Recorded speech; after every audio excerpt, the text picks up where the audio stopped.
in the arena now. Target number 1 from USA. Paul Tedford, very experienced US pro. Done a lot of shoots around the European circuit, World Indoor Cup. He's cleaned Vegas. Never shot for the outdoor team, but he is an indoor machine. Well, the US team is a very, very hard thing to qualify for. Yeah. Yeah. So from Turkey on target number 2, we have Demir Elmaagacli, who is, everyone's been talking about him, is an absolute full of potential. He's a very confident man. Yes. He holds himself with great posture, and he's quite intimidating, I feel. He has got an intimidating look about him. He's won a lot of things. You know, he World Cup champion. Well, it was a World Cup final in 2015 where we first noticed. No one saw that. No one saw that. He beat Rio Wild. Everyone spoke to Rio Wild, and he said, "I'm not surprised. He's been around there for a long time. Great potential. I wasn't surprised," he said. And he has not disappointed all the way. No, and then he won Berlin but he won the Berlin finals last August as well. So now he's coming and showing he can play indoors. There we go, 10 from Tedford. This is going to be a game of who blinks first.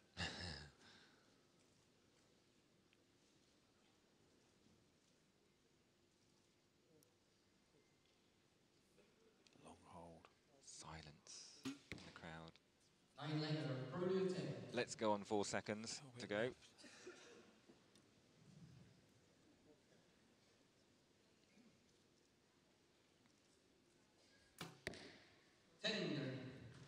Just catching the line there from Tedford. He'll be really pleased with this start.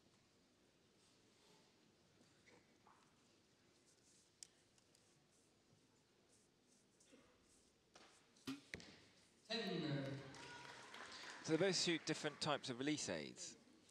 Yeah. Demir's shooting the wrist strap. So he aims and he squeezes away. 10, 10, 10. Tedford. Great opening there for Tedford. I remember if Tedford's shooting a butt. I think Tedford's shooting a trigger. I need to have a better look. Can't remember. But so the matches so far to get. See Demir's last arrow, sorry. Ooh, that's a 9. So Tedford shot at a 147 shoot-off in the first round. He won that with a 10. Then he shot a 150 against Sergio Pagni, winning by 2. Vegas winner.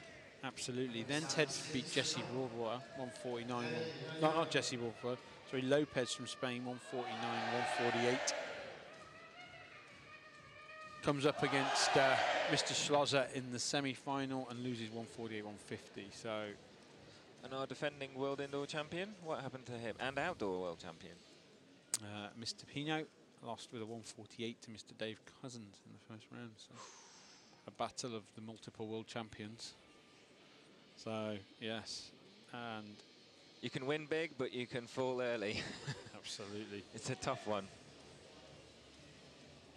So Demir's run, he beat the big cat, Steve Anderson, in the first round. Brilliant win there, 148, 147. He then beat Bridger Deaton from the USA, 150, 148. He then beat the Canadian top man, Chris Perkins, 148, 149. He's taking names out here all the way. But then he runs into Chris Schaff in the semi-final, and Schaff was just tearing the place apart yesterday. He has been on form. We'll be treated to him later. Lost that 147, 149. So their score, they've both shot one perfect. So Demir did catch the line on his first arrow. Tedford lead. Still clean. Yeah. Elmaagacli will be shooting first. His sister's a great shooter as well. Turkey compound. That's a great coach to have. Yeah. Talk to big brother.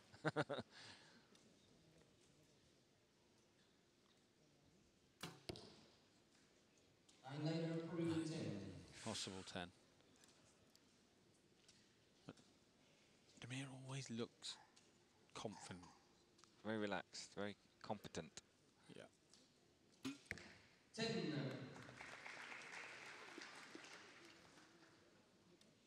Paul Tedford at full draw now. Yep, left-handed.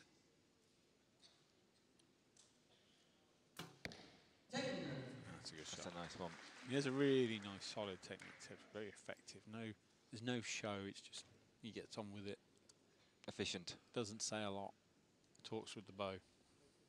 Nice guy. Way it should be done. Yeah. That's a nice one. Good arrows. And a fist pump there from Demir.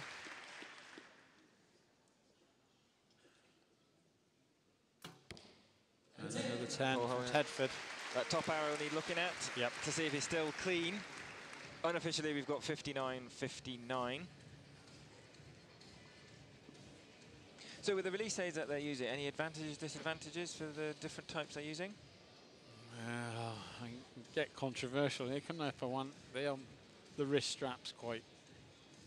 People say that people who shoot well in the wind use wrist straps. But okay. It's an old wives' tale. It's not true. No, let's not stand on the fence here. Let's bring it all out. There's been many a people punch their way to victory with a wrist strap on a windy day. Their way to victory. I like Tedford's shooting out just a standard Carter trigger properly. So squeezes it nice. Budding compounders out there, what would you recommend them to start on? There's no. See, some people say use like the pull releases, the back tension releases, but it doesn't matter what you use as long as you're instructed to use it correctly from the start. A lot of top shooters can shoot any releaser. They can shoot the back tension, they can shoot the trigger. So, well, we've seen this year Hansen doing absolutely some during major the match. changes on I'm in 1 hour shoot off. I'll change my release aid style. But it's about being taught correctly. It's not just about picking it up and learning wrong. Like with anything, you get good tuition from the start and use whatever device release aid you use correctly, you'll be on a steady road. Good advice there. Okay, so Tedford clean, Elmaagacli 1 down, and number 3 of 5. This is going to be tight all the way. Elmaagacli can't afford to get any more behind.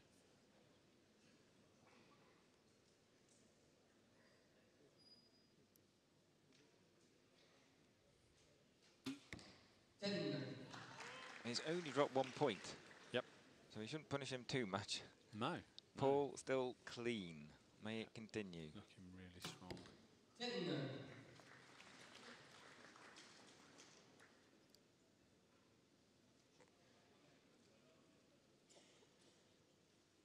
A lot of contact with the face on the release hand. Yep. He gets a very strong anchor position, if you notice that. He's absolutely very solid. Important. No chance of movement. Nice relaxed front arm there from Paul. Yeah. Tedford though. His arrows are getting better. Smoothing out.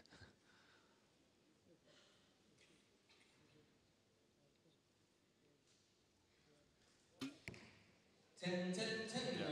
And the Turkish, they've had a few World Cup winners in the last few years. They've got some real class acts. They had Boston in the finals as well this weekend. So brilliant shoot from Tedford, 9 for 9. People are cheering him on. They want to see the 150. Yes. And, confident there now, Paul. And this always amazes me with any compound shooter when they're constantly cleaning it, like Mike does, and now Stefan has done the same. Yes. It just impresses me. For 60 shots, you keep it together. Yeah. I mean, you cannot allow any self-doubt or talk yourself out of it. You've got to believe you can hit that middle. Yeah, absolutely. And I don't know, Hansen obviously shooting the second 600 perfect qualifying round earlier this winter. I don't know if you saw the photos of his target faces. It was incredible. Really they weren't just, the lines were still there. Wow. It was so good. So, Demir Elmaagacli, 89 for 9. Paul Tedford, 90. And number 4. Elmaagacli gets to shoot first. He needs to keep hitting that 10 to keep Tedford working. That's all he can do. Elmaagacli, that's all he can do. Yeah. Is just keep clean and wait for Paul to make that error. Elmaagacli apparently means tree. Oh, wow. Turkish. Well, he's solid. I was informed this morning. Ooh, that's not what he wanted. Surprised it's that, but he looks a bit shocked at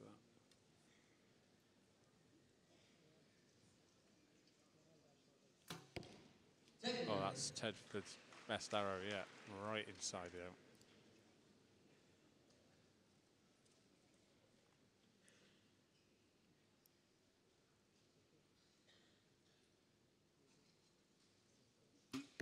That's a better shot. Tedford now has a little bit of breathing space. Yeah, I think he's just caught that. And I wonder now if his focus is more gone towards trying to get the perfect 150. Yeah, because it would be lovely.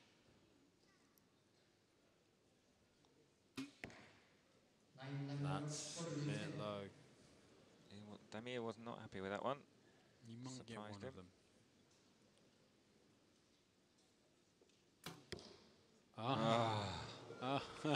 A groan from the audience. Bit of a smile from Tedford. I think you're right, though. I think he was starting to think more of, oh, can I get a 150 than let's get this match won, which I think is the most important thing. Well, 150 is lovely, but you've just got to win the match. So, Tedford's got a star on his second arrow as well. This might not be... There's some work there for the judge. This could end up. Let's see what the judge does, but this could be interesting. So we've got compound target faces here, so there's no recurve 10 on here. There's not a multiple face here. That makes it easier for people to see or to identify the compound 10. Yeah. And also for the judge to make their judgment on the arrow calls. So let's just see what the judge radios through. They're keeping him busy.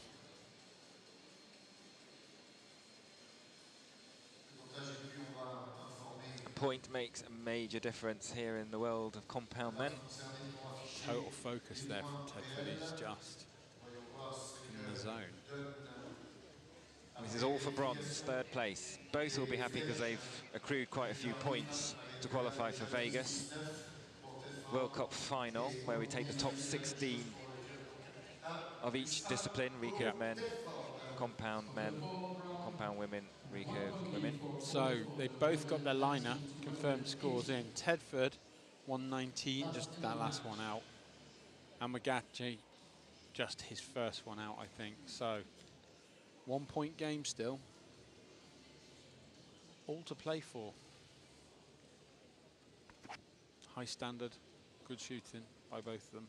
So they're changing the target faces because the 10 line is becoming difficult to identify. So this often happens in the world of compound. They'll need to, when the 10 ring is not intact, to be fair, to be able to make the arrow calls, they'll change the target face for a new one.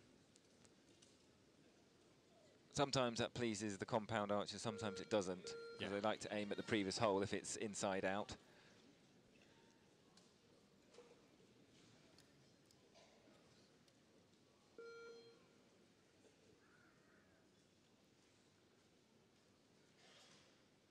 So last 3 hours of the match to decide the gold final.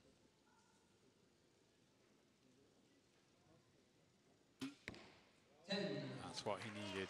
He's got to make Tedford work. You can't give him any breathing space.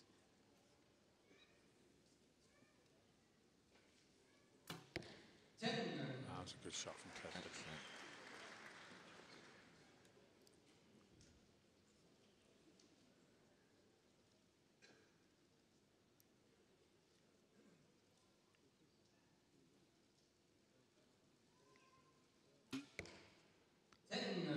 So quiet here for everyone. Everyone's waiting with bated breath. What's the next arrow score going to be?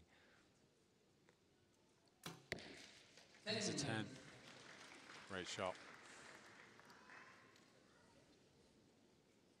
1 arrow remaining. Tedford taking a massive deep breath there. Oh God, that's some serious weight. Oh. So 9 to win for Tedford. He's really mad at himself there, Demir.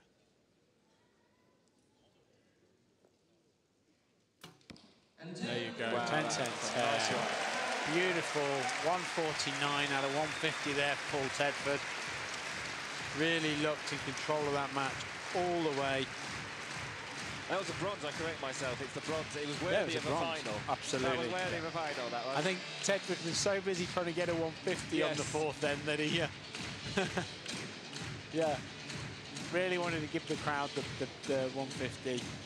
149 though, world-class shooting. Deserved bronze medal there for Paul Tedford.